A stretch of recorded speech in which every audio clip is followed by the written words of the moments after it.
o esporte fala muito sobre a pessoa e até para o cargo que a gente vai colocar. Eu sei que se o cara faz academia, o cara tem consistência, o cara tem Focado. persistência, o cara é focado, porque o cara tem rotina. Eu vou colocar esse cara numa posição de rotina, óbvio. Fala, fala pessoal, meu nome é Matias Tiepo, sou o host aqui do Nether Talks. Nether Talks, o programa onde a gente entrevista os principais nomes do food service e também fora dele. Estou aqui com o Renan Piovesan, que é CEO da ProAuto Químio. Então, Renan, obrigado por ter aceitado o nosso convite. Obrigado a você, obrigado pelo convite aí. Estamos aqui na FISPAL, uma baita feira, um baita evento. Vamos ver como a gente consegue contribuir aí com um pouquinho aí. É um show de bola. Renan, quando você mandou um pouco da sua história, você falou que você jogou futebol, né, nas categorias de base, o que é o sonho de muita gente. E eu também joguei um pouquinho de base, joguei um pouquinho de profissional. E eu queria entender para você como é que foi essa transição do mundo do futebol para o mercado de trabalho tradicional. Foi dolorida, né? Sendo muito claro, doeu no corpo, porque o corpo fala, né? E aí ali com 17 para 18 anos eu tive uma cirurgia no joelho. Já era para eu ter parado ali no meio da cirurgia, Sim. só que depois disso, época que eu jogava Palmeiras, Campos, Santo André, Corinthians, nessa época, eu fiquei um ano e meio parado. E depois, quando eu recuperei, eu voltei a jogar, não. Voltei a jogar society, Campeonato Paulista de society, por um Uhum. time de amigos, e jogava contra Corinthians, Portuguesa, time pegado. E aí eu fui ter hérnias de disco. Tenho 4 hérnias de disco que eu tomava injeção para jogar quando eu estava jogando Paulista de society Aham. ainda, que era pegado, né. E aí, cara, essa transição, quando eu aceitei, porque eu com 22 anos, cara, eu tinha uma remuneração acima do que meus amigos ganhavam na época. Trabalhava era um vendedor na época, Uhum. né, era vendedor e tinha lava rápido. E essa transição, cara, ela foi muito dolorida até eu aceitar e conectar ao futebol. Porque eu ganhava bem, eu tinha um bom resultado, o pessoal no trabalho, eu era reconhecido, só que eu tinha um vazio gigante de eu não ter diploma, de eu não ter terminado a faculdade, Senti atrasado de certa maneira. atrasado. Eu senti um vazio acadêmico gigante, porque a minha infância foi virar voltada para o futebol e adolescência e faculdade também, até minha filha nascer, porque eu também não me formei na faculdade. E quando eu estava com um amigo, ele me falou assim: "Cara, mas quais são suas principais habilidades sociais e virtudes, né?" E aí eu vi que eu usava muita coisa do futebol: hierarquia, responsabilidade, trabalho em equipe, Liderança, se impor, liderança, né. consistência, saber tomar em timão, né, você jogou bola, você sabe quando você vai jogar com um time. Eu jogava de meia, o cara já chegava, dava um soco na minha costela e falava: "Hoje você vai apanhar". E isso acontece no mercado de trabalho. Então, todos esses intimões que eu tomei no campo, todas essas porradas que eu tomei, todo esse trabalho em equipe, eu jogava bem, cara. Tinha jogos que eu fazia 3 gols e o time perdia de 4-3, não adiantava porra nenhuma. Então, essa é a principal questão do trabalho em equipe, de você ser uma parte na engrenagem, você pode fazer 3 gols e aí não acontecer nada. Então, essa transição para o mercado de trabalho, quando eu consegui conectar, pô, eu sou a minha história e a minha história dentro do campo, eu vivi aquelas habilidades dentro daquele ambiente, eu posso replicar isso no ambiente corporativo. Então, trabalho em equipe, jogar em várias posições, não tenho nenhum problema, se tiver que ser lateral, ser zagueiro, ser financeiro, tá no banco, tá Uhum. como técnico, cara, whatever, qualquer uma. Então, eu vou falar que doeu muito a transição de eu ter que parar de jogar, hoje eu não jogo mais. Eh, Fiquei com um vazio depois, no meio do caminho, e quando eu aceitei que a minha escola foi o futebol, as coisas fluíram e eu preenchi um espaço vazio que tem de mim e tudo na minha vida começou a acontecer de uma forma mais fluida. E é legal porque em outros países como os Estados Unidos, que é o esquema de você ser estudante, atleta ao mesmo tempo, isso já é valorizado, né. Então eu sei que, por exemplo, tem empresas grandes lá fora, que se tiver 2 candidatos parecidos, se um foi atleta e o outro não na faculdade, eles escolhem o atleta, porque tem muitas habilidades que são transferíveis, né. E aqui, às vezes, nem sempre as pessoas olham dessa maneira, acho que: "Ah, tô lá jogando bola lá, ficou se divertindo", mas é uma baita escola, né. É uma baita escola, cara. Estados Unidos esse é o grande erro do Brasil, né, o Brasil ele caminha o acadêmico e o esporte caminham em paralelo e erradamente muitas escolas colocam isso como concorrentes, e não é concorrente, é concomitante, eles caminham juntos para a construção do ser humano. Estados Unidos caminha junto. Então não tem times lá na base, né. Você tem que jogar na escola para jogar Escola, campeonato faculdade. estadual, regional, para jogar na faculdade. Não tem Palmeiras, Corinthians e tudo mais, isso aí só vai ter lá na frente no profissional. Então, Essa é a grande diferença daqui. E hoje, pra gente, esse negócio que você comentou, realmente, o esporte fala muito sobre a pessoa e até pro cargo que a gente vai colocar. Eu sei que se o cara faz academia, o cara tem consistência, o cara tem Focado. persistência, o cara é focado, porque o cara tem rotina. Eu vou colocar esse cara numa posição de rotina, óbvio, porque o cara já tem isso dentro de uma outra área da vida. Poxa, eu tenho uma mulher lá que jogou vôlei na infância. Cara, ela tem trabalho em equipe, ela sabe lidar bem com erro, porque vôlei, Sim. uma hora você vai errar e vai dar ponto pro adversário. Comunicação. Comunicação, pô, setores individuais de alta performance. Então atletismo, Ironman, natação. É eu contra eu mesmo e contra o cronômetro. Então, existem posições para esse tipo de pessoas. Eu gosto de mixar um pouco disso, eu acho que a vida nos pede sempre coisas Uhum. novas pela questão dos ciclos. Então, assim, eu vejo que, tipo assim, pô, o que que a vida tá me cobrando e qual esporte que eu vou fazer para complementar essa habilidade que eu ainda não tenho. Sim. Seja pilates, seja funcional, mobilidade, Corrido. corrida. Não, massa, massa, legal. E, cara, depois você chegou a ser sócio de algumas franquias, né? Sim. Foi sócio da Oakberry, The Coffee. E a gente tem um público aqui de muitos proprietários de restaurantes, médio, pequeno porte. E o que que você acha que essa pessoa consegue aprender dessas franquias? Principalmente na parte de processo, por que que esses negócios rodam tão redondinho, enquanto às vezes o proprietário de um restaurante de médio e pequeno porte acaba engasgando em algumas coisas? Pode doer o que eu vou falar, mas às vezes a gente se vicia na operação. Gera uma adrenalina, gera uma química, gera uma correspondência com a parte operacional ali do restaurante, da loja de açaí, que nem eu tive. As pessoas dependem ali da gente e a gente meio que se nutre dessa Uhum. dessa energia. O que é errado, então acho que esse é o principal erro. E acho que a segunda principal pergunta é, pô, o que que é meu dom, o que que é meu talento e aonde eu quero estar daqui 2, 3, 5 anos. Porque é cíclico, né. Quando eu montei minhas lojas, cara, eu tive um sócio que foi o Thiago, que é um irmão meu hoje em dia, e que a gente sempre quando foi montar um negócio, eu já trabalhava na Pro Auto Químio, ele também tinha um negócio fora, e a gente falou: "Cara, a gente vai montar um negócio para não depender da gente operacionalmente. Sim. Se precisasse entrar no operacional, ir no supermercado comprar, Não ia fazer dar certo. reunião, a gente ia, Aham. mas o objetivo era: "Cara, como que a gente monta uma engrenagem que não dependa da gente?". Então, parte de gestão e controladoria, cara, era muito na régua, e isso era muito claro e muito compartilhável com salão, gerente, supervisor, cozinha. Cara, a gente sentava lá de segunda-feira, abria todos os números do restaurante, da loja de açaí, da loja de café, da clínica. Cara, a gente abria 100%. A gente sempre foi muito claro o que tá dando margem, o que que não tá dando margem. A gente não escondia resultado, e isso trouxe o engajamento das pessoas ali na operação, cara. A gente tinha uma equipe, assim, cara, maravilhosa, assim, né, tipo, porra, os cara mega engajado, uma sintonia, tipo Bebeto e Romário em Aham. 94, e, cara, tão engajado que, tipo assim, da nossa central de administração que, pô, a gente chegou a ter total, vai, e tinha operações que a gente não era o administrador, que a gente só era sócio, mas total de Sim. 16 operações. Mas, cara, eram na central aqui eram 5 pessoas, 4 trabalham ou comigo ou com o Thiago até hoje.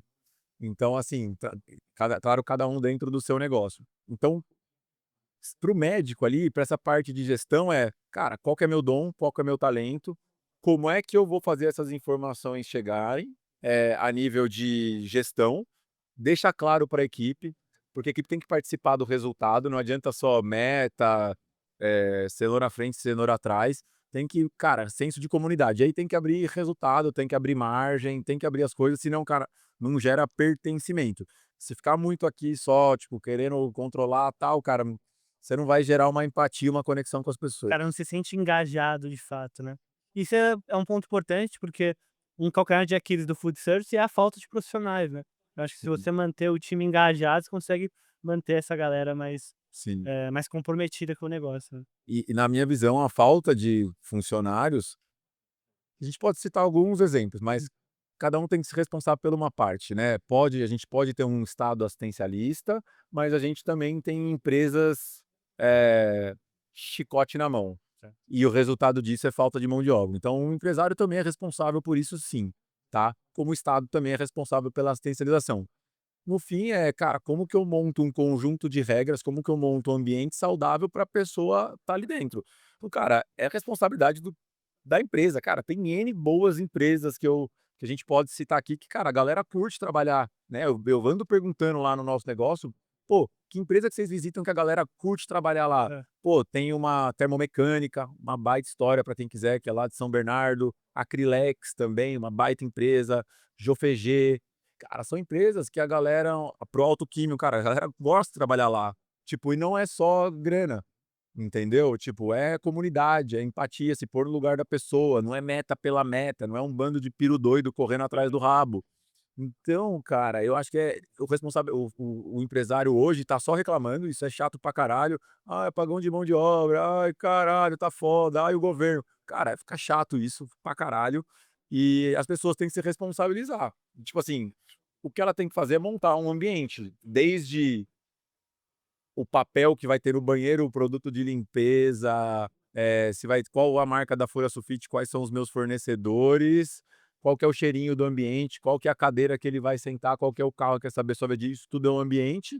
E, cara, como que eu vou tratar com essa pessoa no dia a dia? Como que vai ser os vínculos, né? É uma cultura de liberdade, é uma cultura de evolução. Como que eu trato esse colaborador? Ah, se ele errou, eu vou sair reclamando? Ah, funcionário só erra, tal. Cara, a gente vive errando, caralho. Tipo assim, todo mundo erra. Pô, não é por má fé, a gente erra, cara. Vou jogar ali um lixo, às vezes errei, vou lá e recolho. Então acho que, cara, tem que parar com isso de reclamar, montar um bom ambiente e aceitar que tá todo mundo aqui na Terra pra evoluir. Tipo, só aceitar isso e não ser o chatão do tipo: "Ah, o cara errou", e ficar só com o dedo na ferida. Cara, isso aí ninguém aguenta mais. Até porque o cara provavelmente acerta mais do que erra, né. Que os erros geralmente eles acabam gruda mais na mente os erros, né. Isso isso é algo que realmente da parte do empregador faz do empregado faz diferença. Espera hora e fala: "Pô, acertei 15 aqui, errei uma, vai lembrar do que eu errei", entendeu. É legal. E o cara errou porque ele quis. Exato, ninguém erra porque quer. E aí na Proalto, quem fundou a Proalto foi seu pai, né, correto? Sim. E como é que é essa relação de trabalhar com seu pai? O que que você teve que aprender por exemplo, de barreiras, enfim, como é que é trabalhar com um membro da família, cara? Cara, primeiro aceitar que sou filho. Esse é o Hum, primeiro aprendizado, né, dentro de uma hierarquia familiar, de uma hierarquia espiritual do negócio, cara, eu sou filho. Então, a hierarquia eu tô abaixo de uma forma ou de outra. Então, primeiro ponto, aceitar isso. Quando eu inverti quando eu achei que eu mandava mais que ele na empresa, uhum. cara, a relação não flui, fica uma coisa mastigada, porque na minha visão, o que que adianta eu ganhar o mundo através da empresa e perder o pai? Cara, não faz sentido nenhum, velho, nenhum, nenhum, isso não preenche nada. Então, primeiro aceitar que sou filho. Sim, tem que ter conversa difícil, tem que cobrar, tem que dialogar, tem muitos problemas ali operacionais, até porque é um conflito de geração, então, se Sim. eu pegar a galera A da minha visão é geração diferente, né. com a galera, se a gente for sentar para trocar uma ideia no almoço, vai todo mundo reclamar das mesmas coisas do pai. Acho que, cara, os meus amigos que também estão nessa, quem consegue se adaptar melhor ao estilo do pai e ser um cara complementar é quem mais consegue fluir. Cara, no final do dia, se ele quiser pintar o caminhão de amarelo, vermelho, rosa, a empresa dele faz o que ele quiser. Eu sou um acionista minoritário hoje e nessa linha. Então, cara, primeiro aceitar que a gente é filho. Eu já passei por fase de chamar meu pai de Jefferson na empresa, que é o nome dele, tudo mais. Hoje, a hora que eu olho pra trás, eu vejo alguns brothers meus chamando na empresa o pai com o nome. Cara, Já hoje, passei olhando por pra isso e não trás, funciona. já passei por isso e não faz sentido. Pode funcionar, tipo, mas fica uma coisa muito dura, tipo, é meio que separar a empresa do pessoal. Claro que é importante ter limites, cara. Eu hoje pouco falo quando a gente encontra meu pai final de semana, tal. Cara, pouco a gente fala quando a gente vai passar final de ano junto de trampo. Consegue separar bem então. Cara, não fico levando todas as porrinhas de dia a dia pra ele e tal, até porque geralmente os velhos, o cara tem pouco estômago pra lidar com um problema. Os cara quer o problema resolvido, então não adianta a gente como segunda geração aí, a galera da minha faixa etária ficar: "Pô, cara, aconteceu isso aqui, aconteceu isso aqui". Cara, essa geração de empreendedor que é o meu pai ali, que tá na faixa de 64, então você pegar o cara de 55 a 70, mano, os cara quer o negócio pronto e que ninguém enche o saco deles. Cara, esse é o negócio Resolve aí. deles. Resolve aí, cara. Puta, beleza, de tempos em tempos ali, se precisar a gente sai pra almoçar, pra tomar um café, mas cara, dia a dia vamos resolver problema, esse é o estilo dos caras, majoritariamente. Uhum. Então a gente tem que se adaptar, né, claro que nem todos os pais são desse perfil, mas cabe ao filho se adaptar ao perfil do pai ali e ser complementar, porque é mais responsabilidade do filho, porque o cara que fundou o business, isso é a energia dele no negócio. Então, a gente tem que se adaptar ali e ser meio que a força dele na onde ele não tem essa área de potência. Legal. Porque eu fico imaginando que um dos desafios, assim, é essa barreira de comunicação, né. Porque por um lado você tem mais liberdade que qualquer outra pessoa na empresa, o que é muito bom, mas por outro lado você tem mais liberdade que todo mundo da empresa, né, o que pode acabar gerando um conflito, Sim, principalmente na hora de decidir um assunto mais delicado, né. sim, E continuando aí nessa linha da Pro Alto, cara, vocês trabalham com eu acabei não explicando exatamente o que vocês fazem. Se quiser até explicar para o público o que as áreas que vocês atuam, ia ser legal. sim. Nós somos uma indústria química.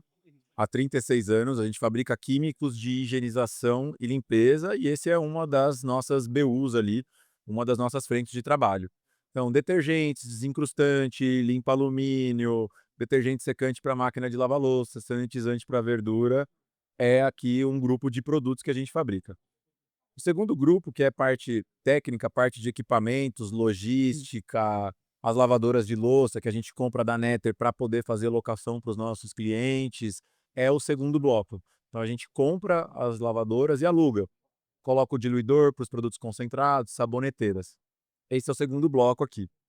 No terceiro bloco, cara, é a parte de treinamentos técnicos. Treinamentos técnicos para higienização. Treinamento de contaminação cruzada, treinamento de higienização de mãos, treinamento de limpeza de piso, treinamento de EPI. São treinamentos voltados à parte técnica de higienização e limpeza. O quarto módulo é como que a gente agrega valor à higienização aqui, através da nossa consultoria tática, que é o nosso Certo. quarto módulo. O que é consultoria tática? Entramos dentro de um restaurante lá que serve 1000 refeições e a gente vai medir diariamente quanto esse cara gasta de químico. Então vamos pegar um detergente. Gastou 5 litros, serviu 1000 refeições. Dia 2, gastou 5 litros, serviu 1000 refeições. Dia 3, gastou 10 litros para servir 1000 refeições. Opa, por que eu gastei 5, 5 depois 10 se eu servir o mesmo número de refeições todo dia? Não faz sentido. Então a gente faz consultorias táticas para os restaurantes para conseguir trazer dados e controle para que esse sócio, dono, gestor, médico, ou que seja do food service, para que ele tenha a gestão na ponta do lápis ali. Então a gente ajuda com controles voltados à área de higienização. Vocês Controle também estabelecem os processos no pra caralho, tipo uhum. assim, fluxo do produto de limpeza. Chega no almoxarifado, quem pode pegar, quem vai diluir, se o diluidor vai ficar dentro do almox ou dentro da operação, se vai ter o sala do DML, se o diluidor vai ficar dentro de cada ponto da cozinha.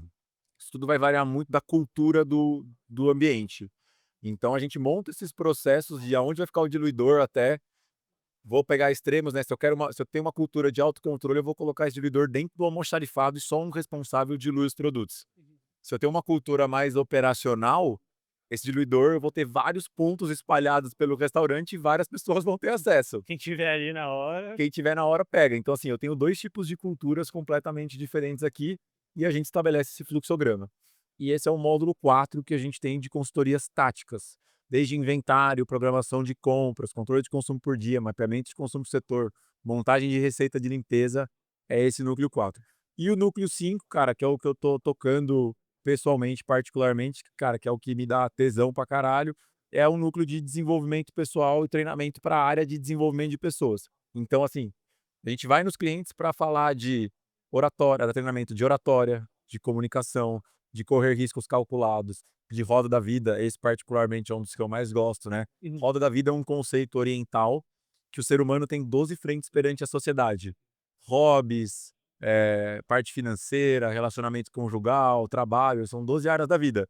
E isso destrava alguma área desse cara que está estagnada. Eu, quando fiz isso, me dava nota 10 no trabalho, me dava nota 2 com a minha esposa. Cara, estava É completamente desbalanceado. desequilibrado, estava completamente desbalanceado. Quando eu equilibrei isso, as coisas fluíram melhor. Claro que não é uma coisa estática, de tempos em tempos isso desequilibra, essa é a vida. Mas esse é um dos treinamentos que eu mais gosto, que a galera tem muito insight de reequilibrar, de estar colocando energia só numa área da vida. Então são vários treinamentos voltados a desenvolvimento pessoal, né, e aí, assim, Legal. é praticamente uma mentorias individualizadas em grupos que a gente faz ali pra galera de higienização e limpeza. Então são esses 5 módulos, esse aqui, cara, a gente lançou no começo desse ano aí, a gente já vem fazendo há muitos anos, só que a gente envelopou melhor e agora estamos indo para o mercado muito nessa área de treinamentos para desenvolvimento pessoal, inteligência emocional, educação Uhum. financeira, são algumas Mais coisas aí. voltado para a área de gestão, né, pra galera da Área gestão. de gestão de pessoas, para desenvolver o ser humano. Para isso que a gente está aqui. E cara, falando um pouco de higienização, eh, alguns clientes que vocês atendem, principalmente, às vezes, o cara que é dono de um restaurante menor, o cara confunde ainda a limpeza doméstica com a limpeza profissional, isso acontece? Do cara achar que: "Não, vou no mercado ali, compro os produtos, tá tudo certo". Sim, muito, muito. Primeiro que o cara tenta trazer as marcas do doméstico Hã. para a marca do profissional. E aí muitas vezes a galera usa os produtos e não funciona e não percebe. Então esse é o primeiro erro. Segundo é quantidade de ativo e concentração. Muitos produtos que estão no mercado, grande ativo dos nossos produtos é a água. Eu vou ser claro para falar, a gente usa muita água de carga nos produtos. Então, muitas vezes, a gente tem 2 produtos que são iguais a nível de fórmula. Vou pegar um detergente neutro, Claoril, sal, Renex, metasilicato de sódio e a fórmula. Só que um desses tem 20 de água e 80 de matéria-prima, o outro tem 50-50. A carga de ativo dos produtos que estão na gôndola de mercado é muito baixa. Então não dá conta de uma limpeza pesada que nem tem no restaurante, de um desencrustante, não é a mesma coisa. O cara gasta muito mais, né, porque Muito mais, e tá transportando água que é pior. O nosso sonho era carregar esse produto só de matéria-prima ativa, porque a gente economiza em embalagem e em água, na hora do transporte desse vai e vem. Só que a gente sabe que o mercado não aceita isso, porque os produtos teriam que custar às vezes R$ 100 o litro, R$ 120 o litro, 80, R$ 100 o litro, porque a gente ia concentrar muito esse produto, em vez da gente sair daqui para ir para Salvador transportando 20, 30, 40, aham, 50% de água, pô, a gente levaria a matéria-prima e põe água lá. sim, mais fácil. Putz, seria muito mais fácil, só que isso é cultura e é o mercado que decide, então a gente tem que também um meio termo para questão de mercado. Então, tem muito esse erro ali do cara misturar os tipos de limpeza, é diferente de procedimento. A Anvisa exige que a sanitização e a desinfecção, perante Evisa, RDC 216, a higienização tem que ser feita em 2 etapas. Não adianta eu ter um produto 2 em 1. Eu tenho que fazer limpeza com detergente e depois eu tenho que fazer a desinfecção com sanitizante. A Anvisa só fala que se você está desinfetando se você tiver as 2 etapas. Sim. É isso. Tipo, não sou eu, a Anvisa exige isso. Então eu preciso ter 2 produtos. Poderia até ser o mesmo produto, mas passados 2 vezes. E tem algum outro mito que você vê que ou até ideia errada, conceito errado que esses donos geralmente têm? Ah, cheiro, né, cara? Achar que cheiro tá limpo, mas é Ou vou uma jogar mais que vai limpar mais? vou jogar mais que vai limpar mais, vou pegar um produto que é bactericida ali para fazer uma desinfecção. Se a gente for pegar ali os desinfetantes são hipoclorito, quaternário, são bases químicas, e pega um quaternário, eu não preciso de cheiro para poder desinfetar esse piso, por quê? Por exemplo, essa caneca aqui, ela pode estar visualmente limpa, só que eu posso vir com um SWAB, com ATP, com um teste microbiológico, ela tem micro-organismos nela. E aí eu tenho que agir com um sanitizante aqui para matar os micro-organismos. Eu não preciso de nada com cheiro para fazer isso. Só que ao mesmo tempo é cultural que cheiro é indicador de controle de limpeza. O cliente chegou no banheiro, tá com cheiro de cloro, tá limpo, os cara têm cuidado com limpeza. Aham. Então assim, isso é um mito, dessa questão que só o cheiro desinfeta, mas também é cultural nosso e um indicador de controle que se tá um cheiro de lavanda, se tá um cheiro de eucalipto floral, aquele banheiro foi limpo. A percepção de valor, né. O cara olha: "Pô, tá cheiroso, tá tudo limpo". Sim. E você, por exemplo, você como cliente, você vai no restaurante, e você bate o olho na cozinha ali, você já quais pontos você olha para ver se tem um processo legal de higienização?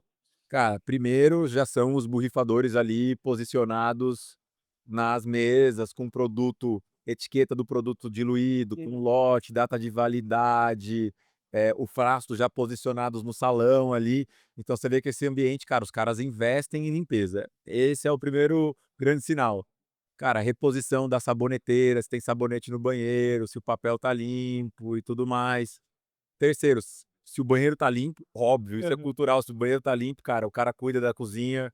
Quarto, uma cozinha de vidro é melhor para você poder enxergar a percepção de limpeza. Um prato limpo, né, quando a gente pega prato, muito restaurante deixa ali engordurado aquela parte de trás, é um indicador também. Eh, o uniforme do garçom, do colaborador, são sinais que vão mostrando que aquele lugar se preocupa com limpeza, né. Então assim, poxa, você pegar um Haskell, cara, o Haskell é uma empresa que, cara, o departamento de qualidade se preocupa muito, é uma empresa que se preocupa muito com higienização e limpeza. cara, faz parte da cultura deles, faz parte do DNA deles essa preocupação, Uhum. esse DNA de cuidado, de higienizar, porque, cara, ele tá preocupado com a segurança dos alimentos e com o bem-estar do cliente dele lá na ponta. E ele entendeu que higiene é o começo disso tudo. Então, é muito importante esses sinais ali que você vai ver. Não é uma bala de prata, mas é o galãozinho de desencrustante, é o diluidor, é o forno limpo, é você perguntar: "Cara, você lava esse forno aqui de quanto em quanto tempo?". "Eu lavo todo dia". Beleza, é um indicador, tem que lavar o forno todo dia. Perguntar também de quanto em quanto tempo que é feita a higienização. Não, legal, porque não é às vezes não é nem só tá limpo, né, tem que parecer limpo também, porque essa percepção, principalmente do uniforme, o cara chega com o uniforme sujo, você já: "Ih, que será que tá acontecendo lá dentro?".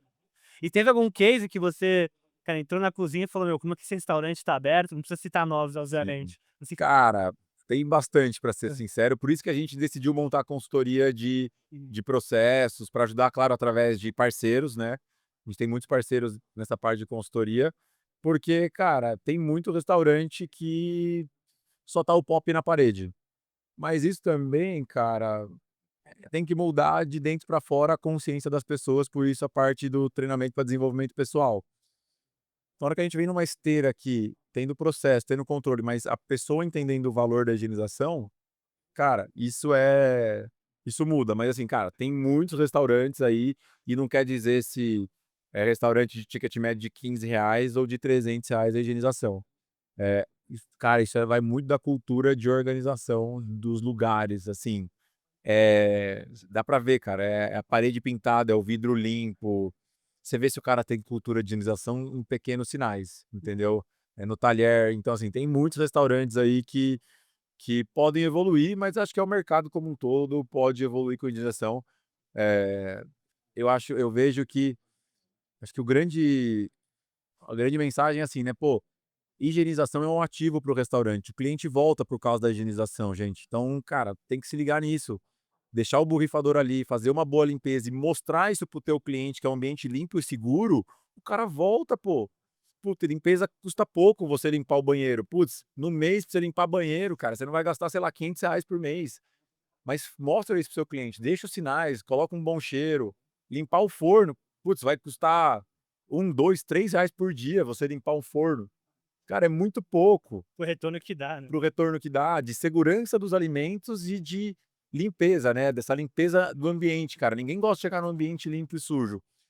Mas, cara, já tem muitos restaurantes que estão valorizando isso e estão puxando muitas redes que estão vendo a higienização como um lugar de bem-estar. É só a gente pegar a famosa foto do armário desorganizado e sujo de um armário limpo, ou de uma casa suja e desorganizada, ou de uma casa limpa. Você chega, cara, você se sente bem. Sim. Você sente bem, e isso começa com os produtos de higienização e limpeza. As pessoas têm que se sentir bem, e aí você tá falando do sentimento das pessoas. Essa pessoa entrou lá, tipo: "Cara, não tô me sentindo bem", às vezes é a energia e a limpeza do lugar. Higienizando vai evoluir isso. Até para o próprio funcionário na hora de trabalhar, né, sente mais à vontade no ambiente. Falando dessa parte, principalmente de como o ambiente afeta a nossa percepção, né, tem, tem uma intervenção bem legal que em Nova York, há muito tempo atrás, estava tendo muito roubo, muito vandalismo, e aí alguém chegou à conclusão, e aí está no livro do Malcolm Gladwell, que: "Pô, espera aí, vamos então, cara, vamos limpar os trens, vamos limpar os banheiros, o cara anda na rua, as janelas estão tudo quebrada, vamos arrumar as janelas", e só o fato de arrumarem a casa já diminuiu o crime. Então, só o fato do ambiente estar organizado já altera nosso comportamento. Cara, já vou colocar no bolso essa história, porque eu acho do caralho, porque a pessoa cara, é isso, é prático, isso é visível, isso é ciência, vamos dizer assim. Porque ciência é o que você vê ação e reação, né. Você fez isso, gerou isso de reação. Eh Claro que você não foi lá entrevistar o cara que era o vândalo pra, Sim. pô, saber, mas, cara, a gente sabe que essa ação gerou essa reação. Noção de comportamento humano, E a sim. limpeza, cara, começa no ambiente físico e material, pra chegar na limpeza mental, pra chegar na limpeza emocional e pra chegar na limpeza espiritual. Então, quando a gente tá limpando o ambiente, que nem você falou do vagão do trem, pô, eu tô limpando materialmente. Cara, a pessoa vai entrar em contato com aquela energia ali de alguma forma, ela vai: "Caraca, o ambiente limpo, saudável, alguém cuidou aqui, alguém passou por aqui e deixou um ambiente melhor pra mim". Aí depois da gente limpar todo o plano material, o plano físico, cara, as pessoas vão começar a limpar suas emoções, limpar o seu plano mental e o plano espiritual, cara, e a gente vai ter um ambiente limpo, né, um ambiente higienizado. Cara, isso cara, eu vou sempre contar, eu não sabia, pô, depois se puder me mandar o trecho do livro, eu leio, né. Chama Outliers o livro. Ele Outliers. tá em Outliers, do Michael Gladwell. Te mando depois. Caraca, os caras limparam o va Eles arrumaram a parte externa da cidade, então onde eles viam que estava, pô, tudo pichado, tudo ferrado, eles arrumaram e aí perceberam a queda na criminalidade. cara, isso vai total com tese de ambiente, cara, que assim, óbvio, eu não consigo provar pra ninguém, mas pra mim faz sentido, nem tenho essa pretensão. Aham. Mas, cara, você chega num ambiente, você monta um ambiente, por isso que eu falo que é porque o resultado é da empresa. A empresa monta um ambiente, cara, as coisas se acertam. É igual uma árvore pra crescer, cara. Você bota a árvore no sol, rega, ela cresce. Sim. É o que os caras fizeram com o trem. Limparam o trem, colocaram ele bonitinho e tal, as pessoas estão usando melhor. Então, cara, isso vai total com tese de montar ambiente. Esse é o principal papel da empresa. Monta o ambiente, rega a pessoa que ela vai crescer. E você na época que você jogava, você falou que jogou um pouquinho no Japão, né. Sim. E eu acho que lá é o prime disso, de Puta. organização, limpeza, essa cultura de comunidade. Tem alguma coisa que daquela época você traz pra sua vida hoje ainda, ou até Cara, mesmo para os negócios? essa cultura de comunidade, de nossa, a limpeza lá é bizarro. Tipo assim, cara, não lembro de um lugar sujo. Aqueles vídeos da galera andando de meia branca no chão, já viu no Japão? Cara, a gente tinha que limpar a quadra depois do treino, seu de moleque, Foda. tipo assim, tinha que Aham, limpar a quadra. Eh, cara, um brother esqueceu a mala no metrô. aham. Tipo, a gente foi treinar, foi eu e mais 2 brasileiros, a gente estava com o time, e aí ele esqueceu a mala no guichê ali, a gente voltou 6 horas depois, né, porque a gente foi comprar o ticket e esqueceu a mala. Sim, Voltamos 6 horas depois, a mala no mesmo lugar. que loucura. E aí, tipo assim, os caras falam: "Não, mas ninguém pegou não, porque a pessoa que esqueceu, ela vai fazer o percurso de volta e vai lembrar onde tá a mala". Aham. E cara, lá é uma cultura organizacional fenomenal, cara, é essa cultura do ser independente, da limpeza, né. Por isso que é um povo conscientemente, assim, mais calmo, mais harmônico, mas isso começa no na limpeza material, né.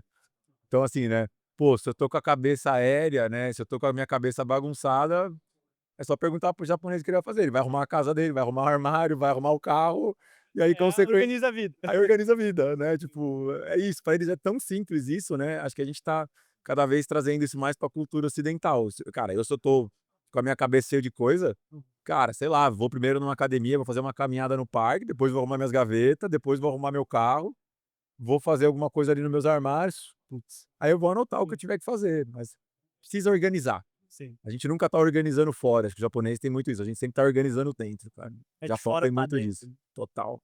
E, cara, hoje nos cargos de liderança que você atua, um dos problemas é que a gente tem muito ruído, né. Então imagina aí no seu caso ainda várias demandas, várias coisas acontecendo. E o que você faz pra na hora de priorizar? Qual que é uma estratégia que você usa para conseguir priorizar as demandas e ser eficaz, trabalhar no que realmente vai trazer ali resultado para você a médio e longo prazo? Cara, primeiro é sentar sozinho, ir pra caverna ali um tempo de qual que é o objetivo do negócio para 5 anos para frente. Entender se essa atitude minha vai levar o negócio, essa minha tarefa que eu tô fazendo vai levar o negócio até esse objetivo. Claro que às vezes o objetivo muda no meio do caminho. Cara, eu sempre me pergunto se é urgente ou se é importante. Essa é a minha primeira pergunta quando chega uma tarefa para mim. É urgente ou é importante? Cara, às vezes eu entro em umas demandas operacionais, tem que Hum, preencher uma planilha para um cliente, tem que fazer um POP. Cara, eu achei que era importante, faz sentido, vou fazer. Eh, claro que agora a empresa está num porte, mas, cara, eu priorizo muito andar com pessoas lá na empresa. Tipo, eu tenho. Tem dias que não, mas a grande maior parte dos dias é porta aberta e eu deixo sempre um espaço aberto ali na agenda para alguém que precisa entrar, para trocar uma ideia. Então, cara, eu sempre deixo um espaço livre para isso na minha agenda, porque eu tenho um cargo de gestão, então não adianta eu estar ocupadão, porque, velho, não vai funcionar. hum. Então eu entendi que eu preciso desses alinhamentos com as pessoas chaves. Então eu preciso deixar uma agenda livre, porque eu tenho que estar aberto ao acaso do destino. Então, porra, se eu tô com a minha agenda toda empilhada, toda cronometrada, Quando igual saiu a do controle, alguma coisa. cara, não sei se você já viu aquele filme do Pequeno Príncipe. Sim. Cara, esse filme é um tapa na cara pra adulto. Assisti 3 vezes, cara, só tomei tapa. A menina já tem todo o cronograma de vida dela pronto. Tipo assim, porra, se eu deixar tudo pronto e não deixar algo aberto pra algo que vai acontecer na vida, cara, eu tô engessando muita coisa. A agenda aceita qualquer coisa, né. Aceita, cara. Então falar alguns nãos, deixar a porta aberta e muito voltado à parte de pessoas, eficiência de processos, tá ligado aos sinais de alguns problemas operacionais que vai ter, pô, aconteceu uma, 2, cara, vamos resolver isso aqui junto? Coloca a galera na linha, coloca a galera na sala, por mais que não esteja agendado. Então eu procuro focar meu tempo em como eu deixo o processo mais eficiente, mais rápido, mais fluido e, cara, trocar ideia com a galera pra alinhar, ver o que que tá precisando, como é que tá a vida pessoal da galera, como é que tá o relacionamento com a esposa, se tá fazendo exercício. Lá na empresa, cara, é indispensável fazer exercício, tem que fazer. Todo Então, mundo com o Gympass ativo. todo mundo, cara. Então, assim, cara, ainda não tem Gympass, vou falar real, mas, cara, isso deve rolar em muito breve. A gente tá num estudo ali de benefício, deve rolar, cara, muito em breve. Não, Mas legal. muita galera já faz, já tá meio que no DNA da turma fazer exercício, fazer Até porque esporte. afeta a performance no trabalho, né. Também nessa mesma linha, eu estava lendo um negócio outro dia, que a falta de sono dos colaboradores custa alguns milhões para a economia americana. Então o fato do cara às vezes estar super atarefado, ou estressado, ou ansioso, ou não gostar do que faz, o cara não dorme, então e o cara chega no dia seguinte, ele produz menos, e a economia vai pior porque esse cara não dorme. Sim, sim. Então a própria saúde física É. afetando a E aí toma qualidade. um remédio pra dormir, e aí toma um remédio pra acordar, Vira um ciclo vicioso. e a gente tem que ter muito carinho e muita empatia pra conversar com essas pessoas, porque, cara, eu já desmaiei 5 vezes num dia. Tô louco. Aham. Então, assim, eu já dormi no volante, já bati o carro. Eu Por já causa de estresse, assim. eu tava igual um piro doido, velho. Só ia pra lá e pra cá batendo cabeça, preenchendo algo que faltava internamente, externamente, né. Não, a meta, porque eu tenho que mandar tantos e-mails, porque eu tenho que atender tantos clientes. Cara, a vida é tão boa, tão perfeita, velho. Tem sol, tem luz, tem energia, tem árvore, tem mar, né, tipo, o bagulho é perfeito, né. Não é pra ser tão assim, é igual eu costumo relacionar assim, tem épocas, cara, que a gente tá com a demanda mais alta, é igual uma maré num rio. Cara, onda, onda, onda, onda, daqui a pouco, calmaria. Sim. Cara, eu tive uma rotina de piro doido durante uns 5, 10 anos até a vida falar: "Velho, para, pô, você tá Não parecendo um dá pra viver maluco". sempre no mar agitado, né. Não dá pra viver só em mar agitado. Então, cara, hoje eu penso em demanda, demanda, demanda, para, organiza, nem só de crescimento em uma empresa, velho, só vai pra cima, não, velho, tem que fazer raiz pra baixo às vezes, velho. Eu cheguei há 2 anos atrás pra um gerente nosso, falei: "Cara, precisamos crescer a divisão de restaurante", ele falou: "Cara, agora não é hora, agora é hora de olhar pra dentro". Cara, você tá falando, temos que ouvir. Sim. Aí foi, cara, 2 anos olhando pra dentro, pô. Organizar processo, pessoas, tudo mais pra ir Aí por isso não. voltar a crescer, mas a gente tem que ter um olhar, cara, muito calmo na sociedade hoje, acho que isso não é responsabilidade das empresas, é resultado do ser humano, na verdade, né, do humano, não da empresa, mas o humano tá dentro da empresa. Então é responsabilidade do ser humano, ter empatia, eh, expandir a pessoa para que ela tenha estômago, para que ela não fique colocando um monte de tarefas. Ela tem que entender que ela precisa de um tempo ocioso para digerir e refletir tudo o que aconteceu no dia, né. A gente não mastiga algo e o negócio Uhum. sai pelas fezes. Mastiga, digere, absorve, Tem um mesma processo. coisa dos processos das ideias. Se eu fico toda hora botando coisa para dentro, cara, minha mente vai ficar assim. Então isso não é responsabilidade da empresa, é responsabilidade de ser humano, mas ser humano está dentro da empresa e as empresas devem olhar isso com maior carinho e atenção para que as pessoas sejam pessoas, né, não é porque às vezes é normal, cara, às vezes um dia você vai ser, abre aspas, né, o mercado tem falado isso, um dia você vai ser o meu psicólogo, o Uhum. outro dia eu vou ser o seu, depois você vai ser o dele e ele vai ser o do outro. E, cara, é uma teia gigante que a gente vai suprindo muito o que o outro precisa, se ajudando um ao outro. Mas a empresa tem que encabeçar isso sim, cara, promover, colocar discurso para que a gente seja mais ser humano, cara, porque a tecnologia não vai nutrir isso. As Sim. pessoas vão estar com um vazio no peito e a tecnologia não vai suprir, né, as pessoas ficam ali, você não tem esse relacionamento, essa troca de energia humana, vai ficar um vazio nas pessoas, né, cara, muita gente sentindo esse vazio. E esse vazio, cara, esse original é de dentro pra fora, e aí a gente tem que botar muita coisa pra fora pra olhar pra dentro. Não, legal. Isso entra também no que você estava mencionando da roda da vida, né, de tentar um equilíbrio ali nas coisas, em todas as áreas, né, na medida do possível. É o que você falou, óbvio, vai ter um momento que vai estar um pouco mais focado no trabalho, um pouco mais na família, mas tem algumas pessoas, principalmente nas redes sociais, que defendem: "Não, só trabalha, trabalha, trabalha, depois que, sei lá, vender a empresa, ganhar dinheiro, você resolve outras coisas. Só que tem que viver a vida também, né. Tem que viver a vida, cara. Eu eu eu já fui esse cara que persegui muito. Cara, eu não cheguei em lugar nenhum. Se alguém chegou, eu respeito, tal. Eu já fui muito atrás disso, de empresa, meta, tal, e ganhei recursos, não posso reclamar, tinha uma boa renda na época que me supria, mas sempre queria mais, Uhum. sempre queria mais. Eu não sabia nem por que que eu queria mais, né. E aí a hora que, cara, a hora que eu via, eu estava completamente desalinhado com a minha esposa, estava completamente desalinhado com meus filhos. Cara, eu estava indo sozinho para um lugar. E não é fácil sentar com a esposa, olhar no olho e alinhar a estratégia do casal. Se é uma empresa, tem uma estratégia e uma tática, o relacionamento também. E, cara, é muito mais fácil medir isso na empresa, né. Sim. Tem Faturamento, números, margem de né. contribuição, lucro líquido. Cara, como é que você mede que teu relacionamento com a tua esposa tá melhor que no ano passado? Cara, é um sentimento, velho, é foda. É, Tipo, é um sentimento que os 2 têm que estar muito alinhados quimicamente, energeticamente, pra sentir. Mas, cara, quanto mais alinhado, melhor. Não tô aqui falando que, cara, pô, eu tenho um puta alinhamento com a minha esposa, de tempos em tempos. sim, normal. Desalinha, senta de novo, aí desalinha, aí alinha. Mas, cara, uma coisa eu posso falar que a gente busca muito isso, né, perante as crianças também em casa, perante o relacionamento que eu tenho com a minha esposa. E com a galera no trabalho. Então, cara, meus hobbies, depende da fase da vida, a gente vai focar mais ou menos em alguma área.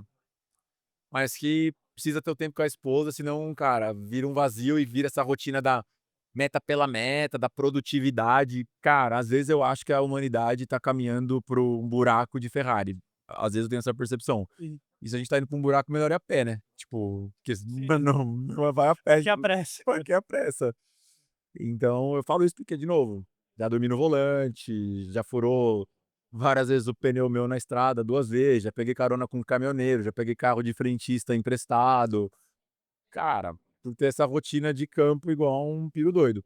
Se é por um tempo consciente, estratégico e planejado, cara, vamos fazer. Mas, cara, isso durar 1, 2, 3, 4, 5, 6 anos, é crônico já, né. Sim. É Não, crônico. legal. E já caminhando mais para o nosso fechamento, hoje a gente está num mundo muito rápido, muito dinâmico, IA, um monte de tecnologias aparecendo. Se a gente sentar aqui daqui uns 3, 4, 5 anos, o que você acha que vai ter mudado no seu setor nesses próximos anos, principalmente com relação a essas mudanças tecnológicas? Eu vejo que relacionado à tecnologia, a gente vai ter muito dado e muito controle de muita coisa, o passo a passo todo da cozinha.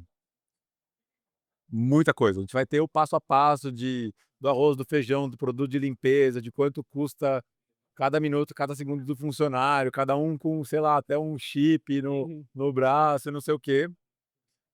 E a gente vai estar muito tecnológico, e aí acho que a gente vai ter tanto dado e, abre aspas, tanto controle, tipo, seria uma falsa sensação de controle, a gente vai ter informações em tempo real do que a gente quer, e eu vejo que o depois disso é o que me enche de esperança que a gente vai voltar a ser humano. A gente vai estar mais nesse mistério da vida, a gente vai deixar um pouco mais esse vazio, essa vida nos levar, porque a gente vai ter tanto dado e tanto controle de tudo, tudo tanto na nossa mão, cara, que a gente vai perceber que a gente não controla nada, e que a gente deve fluir com a vida, no final. Então, eu acho que dados e controle vão servir pra gente, tipo, pô, centrar e ter uma falsa sensação de controle mesmo, pra gente que tenha isso, mas que isso no final vai fazer a gente ser humano e isso a gente vai descobrir junto como humanidade, que é o que de fato a gente veio fazer aqui, né, tipo, Conectar a gente mesmo e nos torna humano. o que nos torna humano, que é a evolução na minha visão pessoal, né, e aí cada um acredite no que quiser. Não tô aqui para embaixar nada, mas é a evolução das virtudes. Então a gente veio aqui para evoluir, né, imagina uma prova da vida, de experiência prática, de honestidade, responsabilidade, de harmonia, de respeito. A vida vai mandar provas, situações para que eu tenha mais respeito com você. E aí se eu não passar na prova hoje, pô, eu vou ter mais uma chance com ele. Se eu não passar na prova amanhã, eu vou ter mais uma chance. Então a gente vai ter tanto dado e tanto controle que depois, cara, a gente vai vir aqui a gente vai perceber que a gente vai evoluir as nossas virtudes, os nossos valores, né, morais, e um com o outro, porque Pô, muitas vezes você vai ser um cara mais responsável que eu posso ser um cara mais harmônico com você, ele vai ser um cara mais honesto que nós. E aí um vai aprendendo com o outro nessa escada de evolução que é a vida, que é o planeta Terra, que a gente veio aqui para evoluir, e a gente vai trocando isso. Então, minha grande negócio é que, cara, vai ter controle pra caralho, vai ter dado pra caralho aqui desse lado, e aí a gente vai com isso descobrir qual que é a essência do ser humano aí, e cada um vai ter uma visão disso. Legal. No fim, voltaremos a ser humanos, então. Renan, obrigado por ter aceitado o nosso convite. Pessoal, se inscrevam, curtem e até o próximo. Valeu e tamo junto. É isso aí. Valeu, pessoal. Até a próxima.